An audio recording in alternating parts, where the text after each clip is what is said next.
On March 25, 2024, federal agents swarmed two of America's most lavish mansions, one in Los Angeles, the other in Miami.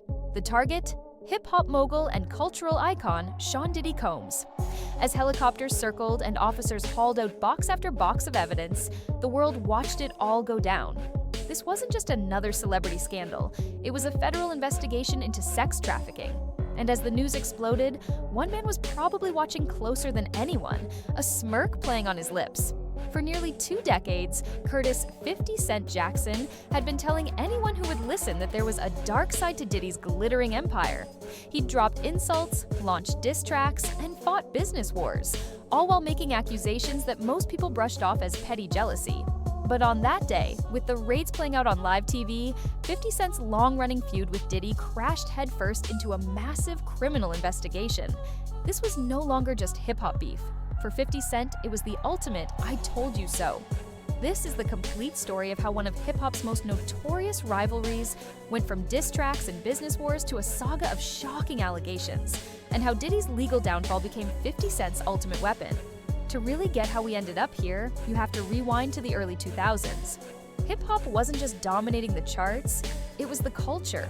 And at the top of the mountain were two titans, P. Diddy and the unstoppable force from Queens, 50 Cent. Diddy, the founder of Bad Boy Records, was the polished mogul, the hitmaker in a shiny suit. 50 Cent was the street-hardened survivor, a guy who'd famously taken 9 bullets and lived to build an empire on gritty authenticity.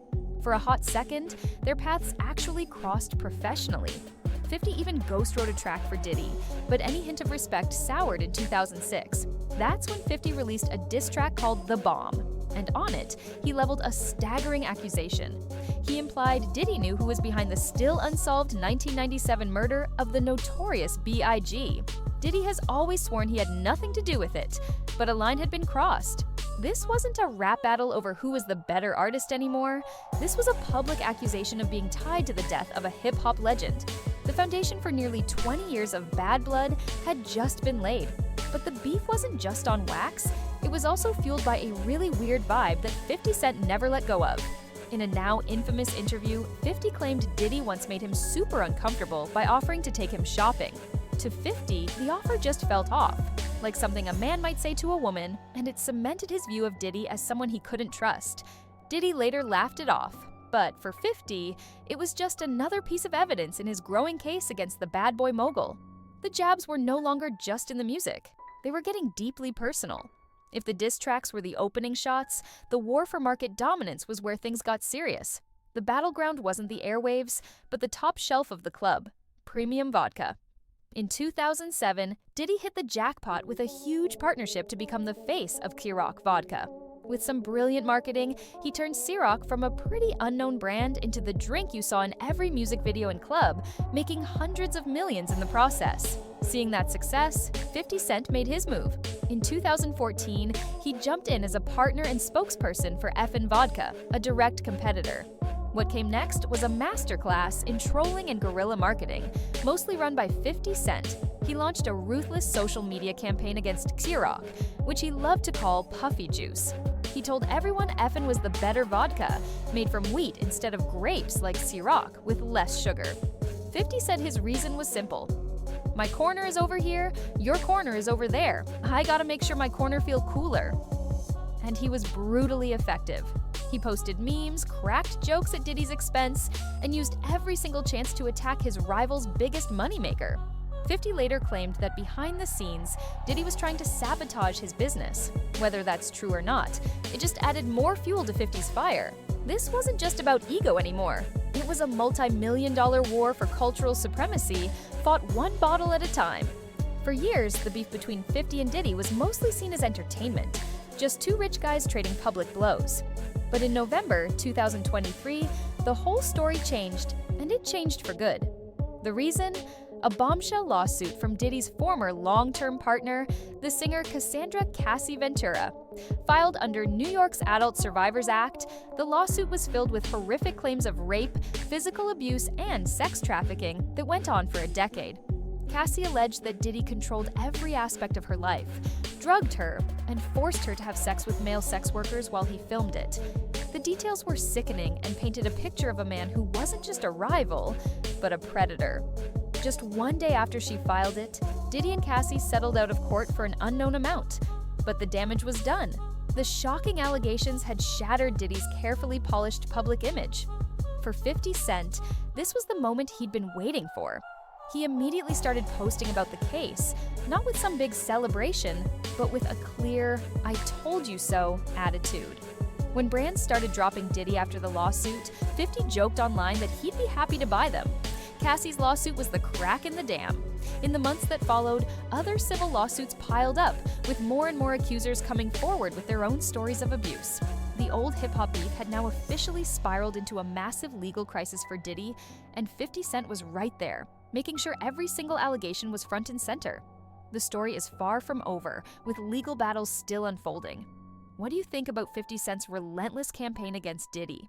Is he an opportunist cashing in on a rival's downfall, or was he the one telling the truth all along? Let us know your thoughts in the comments below.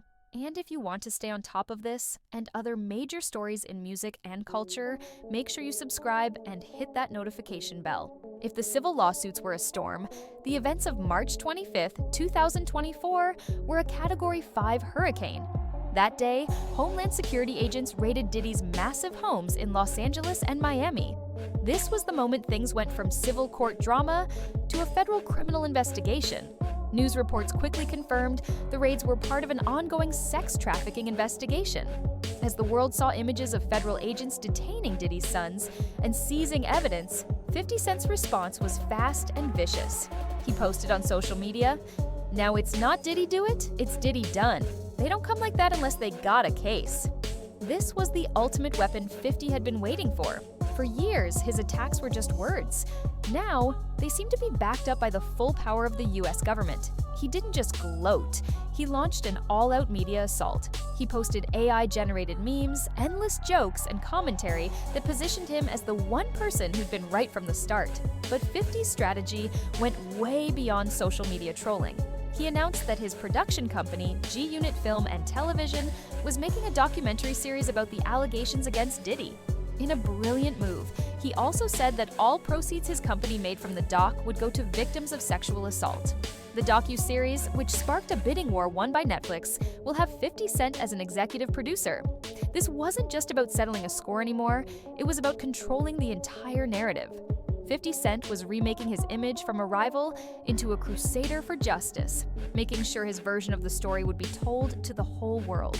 As of mid-2025, the federal government's criminal trial against Sean Diddy Combs is underway. After prosecutors presented their case over 6 weeks with testimony from more than 30 witnesses, the defense rested without calling a single witness, and closing arguments have begun. Diddy has pleaded not guilty to all charges, including sex trafficking and racketeering, and his lawyers maintain his innocence. He is also facing a mountain of civil lawsuits alleging a decades-long pattern of abuse and exploitation. On one side, you have Diddy, who has stayed mostly quiet while his legal team fights in court. On the other, you have 50 Cent, who wages war every single day in the court of public opinion. He continues to troll relentlessly, and things got uncomfortably close to home when the mother of his second son, Daphne Joy, was named in a lawsuit as an alleged sex worker for Diddy. The allegation, which she has denied, fueled online speculation that she might be one of the anonymous Jane Doe witnesses in the trial. Meanwhile, the entertainment world is racing to document the whole saga. While 50 Cent's Netflix documentary is in the works, other projects, like a documentary on Peacock, have already been released, showing just how intense the race is to define Diddy's legacy. What kicked off almost 20 years ago with a single line in a diss track has unraveled into one of the biggest and most serious sagas in modern music history. The feud between 50 Cent and Diddy has cut across music, business, and now the federal justice system. For years, it was a war of words and marketing stunts, a rivalry between two of hip-hop's most ambitious moguls.